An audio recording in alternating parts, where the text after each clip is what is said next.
Howdy everyone, welcome to Rauta's opinion video, more like random pondering.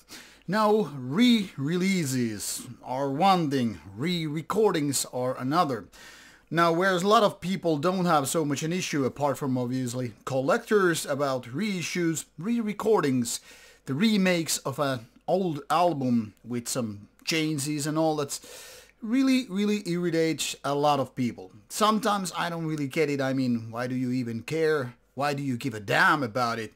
But sometimes it kind of makes a point. I mean, there's kind of a reason like, okay, you could have spent all these years doing a new material, recording a new album and all that stuff, and instead you went to the studio wasting, how to say, important time, valuable time in recording old songs, which often case, but not always, are poorer version, or at least less interesting version of the old songs. Sometimes band seems to be almost like doing blasphemy to their own songs. I was going to use the R word ending with E about their own song, the act of, well, while purposes and all, but let's not go as far. Let's just say that sometimes in the eyes of a fan, band seems to be making weird, hasty decisions, making wrong ones. Like, okay,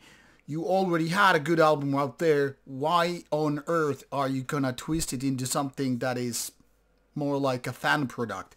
More like a poor man's cover version of all. Now, if only things were as simple as that, we would live in a beautiful and perfect world. However, there are always reasons why certain decisions are being made, and in this case I will show you a couple of them just to make a point, just to give you a little bit of a different insight, a different angle to the whole topic, why re-recordings are made in the first place. So things are not that black and white that, you know, an artist has an illusion or some kind of a weird way to just like, hey, I want to re-record old songs because I think they just need a better production or something like that. Sometimes things are more complicated, and as such the band uses that to justify the release. Sometimes label might have a hand in play and all that stuff, but at least one or two albums in this case, what I'm gonna show you, are, in my opinion, something that I would say, yeah, very understandable why you're gonna do it, even though back in the days it might not have that much of a sense.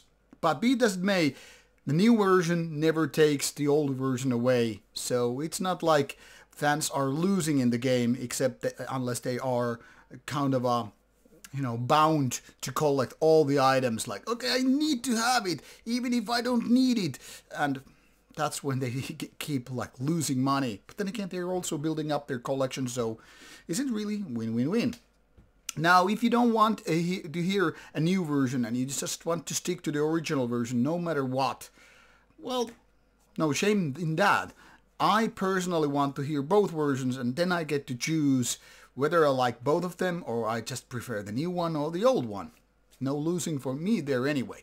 Okay, this is enough of an intro to that. First we'll start with a USA-based band, Manowar, which did surprise, I guess, back in the days, re-releasing or re-recording battle hymns known as Battle Hymns MMXI, that is 2000, well, what do you call it, 11. This is curious because back in 1982 they had this album called Battle Hymns, the debut album, which is loved by many and, you know, being the kind of a cornerstone of US heavy/power metal, if you want to call it power metal. I never felt that Manowar was exactly power metal, but let's just slide here. The point here is this muscle-bound heavy metal debut is something of a classic. That's kind of a given, even though I prefer a little bit later material by Manowar. I really love the band nowadays. Didn't love it as a kid. But anyway, when they re-released this album in 2010, now this is curious why it's MMXI. In Roman numbers, it really means like 2011. However, it's 2010 when it was released. As you can probably see here on Metal Archive site, 3 reviews sets 35% on average. Now, compare these to any of the Manowar releases. You have something like closer to 90% on average, or at least something like around 70, which is peculiar, by the way. I have to mention this. Louder Than Hell is 67%. It's my favorite Manowar album, and I would say it's something like 9 out of 10. But that is aside the point. The point here is most Manowar albums are, more or less really, really valued high, appreciated. So whether it's around 70 or whether it's around 90, all these albums have good scores, except for Battle Hymns. Well, Kings of Metal, another remake, only has 44%. But all the other albums, that is more like, in my opinion, not so much like how much there's difference in terms of quality. It's not like the same songs here are super good and here they are super bad. Like not even mediocrity over here, but, bad versus great. It's more about people protesting. And in a way, I get it, because at least I haven't heard a good story, good reason why Battle Hymns was needing this re-recording. But I'll give here a benefit of doubt. And why so? Because I'm going to talk about these 2 other albums. So whether or not you like the modern version of Battle Hymns, I personally like it. I don't have a problem with it.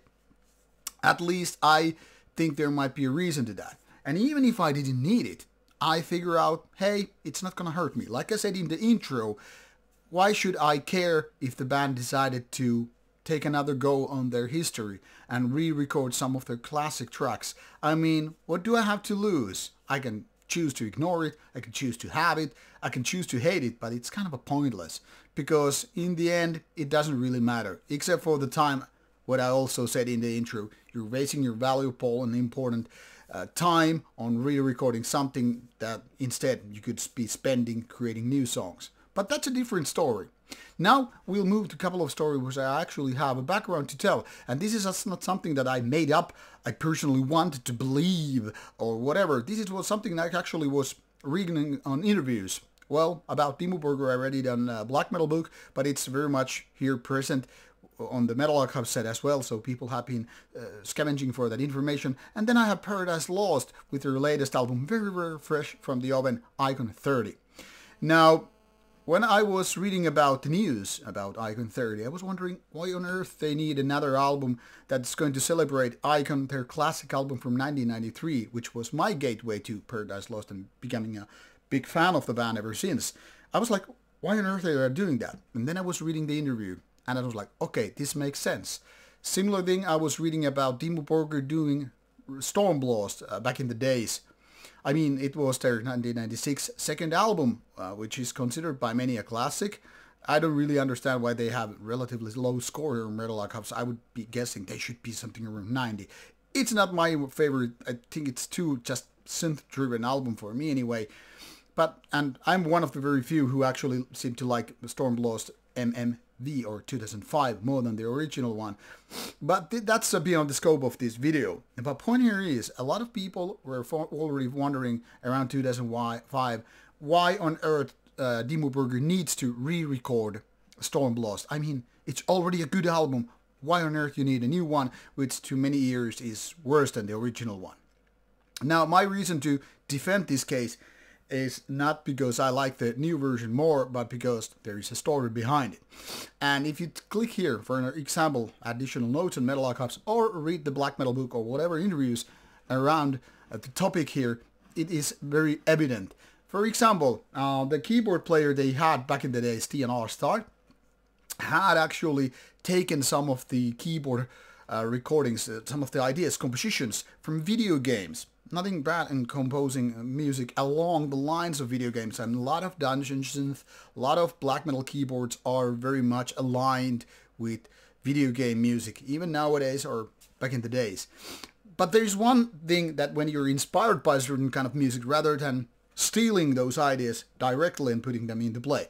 Mind you, this is not a single riff like Immortal did with, Star Wars Imperial March on the second album, Pure Holocaust. There's a clear Star Wars riff in the play. That's just one riff. But having a whole song made into the band's own whatever is like a copyright violation. And that got the band into problem later on. I mean, mind you, back in the days, Dimmu Borgir was a small band. Nobody couldn't give a damn about it around outside of black metal scene. But later on it was found by the original composer who was like, hey, you have stolen a song from me.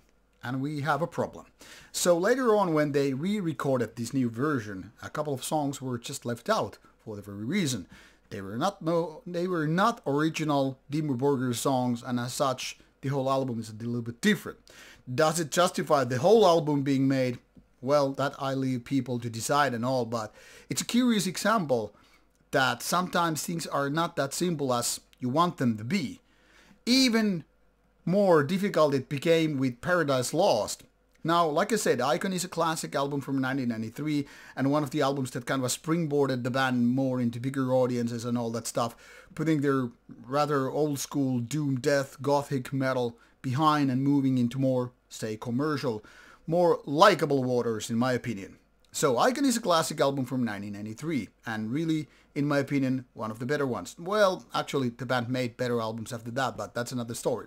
So when I heard that they're gonna do Icon versus 30 to celebrate 30 years of Icon, I was like, why? And now you can also see another protest vote here. One review, 33%. I don't believe it without reading one bit that this is based solely around the musical topics. I think this is a protest vote.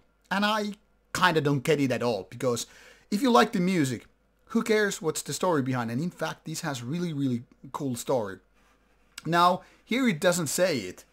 I think it's the information is way too new. I mean, given this is done December 1st getting out, so only a couple of weeks before I'm making this video. Now the story what I was reading on an interview was, like, Paradise Lost and the label wanted to celebrate the 30 years of Icon and put a new version out. Makes sense. I mean, it's an anniversary thing. And a lot of bands do that, you know, adding bonus tracks or some re-recordings or studio tracks, you know, those cut takes, whatever. Now, what they found out was that they don't have the copyright. Not for the album cover, which explains why there's a different album cover than the original one, even if roughly the same style. Also, they don't have the rights to the music. So even if they wanted to do an anniversary thing, they couldn't. They don't have the rights to the music nor the cover, so they're like tied hands. Simply put, there is no anniversary version coming out because of the very reasons. So when a band, not even their own label, doesn't have the rights to release the album, to make an anniversary thing, boxed set or digipack version or vinyl, whatever, you're like, okay, out of luck. Or then you have the other alternative, and that is to re-record the songs. Now, I was listening to this Icon 30 with somewhat of fear, because like I said, Icon to me is a really good album and I like everything there. Now, the lyrics are not as good as the later on, but I mean, from sound-wise to the vocal works, the guitars, and of course the songwriting compositions, it's a really good album. So I was like, are they gonna ruin it? Are they gonna have some kind of a different sets of vocals, even though I like later Paradise Lost albums as well? Are they gonna do it with too modern production? Are they gonna change some of the compositions and make it just sound weird, awkward and all? But no, this is a very good, almost like a carbon copy of the original ones. Some of the changes are so minimal that if you didn't know which version you were hearing, you probably couldn't tell, unless you're a really hardcore Paradise Lost fan. So for an average Paradise Lost listener, whether you're a casual one or a real fan, you probably can't tell the difference, because the sound is very much imitating something that happened in the 90s. The vocals also very good and very close to whatever was going back in the days. Now, there are some minor changes in some of the songs later in the album. They are something that are more audible, more easy to just like figure out. But overall, I think this is a tremendous example how well you can re-record an album, pay homage to the original one without making the original one useless, and then again without making this new one just sound weird and awkward. So I'm saying this is a really good way to figure out how to do the anniversary thing without having the rights and without ruining the, you know, legacy, to say it. So there are reasons like that with re-recordings. Like I said, you don't have to like them, whatever the reason is. Like in this case, I think it's a very good reason. When you don't have copyright to your own music, put yourself into the shoes of the musician, that you couldn't release your own music because you don't have the rights. It's literally fucked. I would hate it as a musician myself, so I'm totally on the side of the band here. And like I said, this doesn't remove anything from the original album.